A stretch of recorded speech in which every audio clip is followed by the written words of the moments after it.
ભગવાન રામના ભવ્ય અને દિવ્ય રામ મંદિરમાં પ્રાણ પ્રતિષ્ઠા મહોત્સવ પ્રસંગને લઈને આમોદ તાલુકાનો વહીવટી તંત્ર પણ સક્રિય બન્યું છે। ત્યારે આમોદ તાલુકા પંચાયત સભાખંડમાં ધારાસભ્ય ડી.કે. સ્વામીના અધ્યક્ષ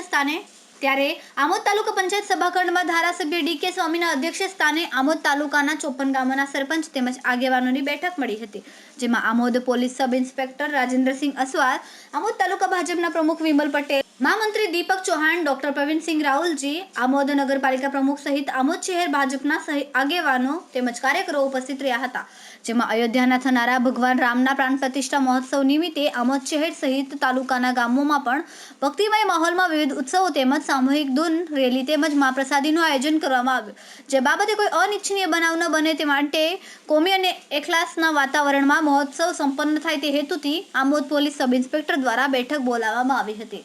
રિપોર્ટર રવિ સૈયદ, તહેલકા ન્યૂઝ, આમોદ।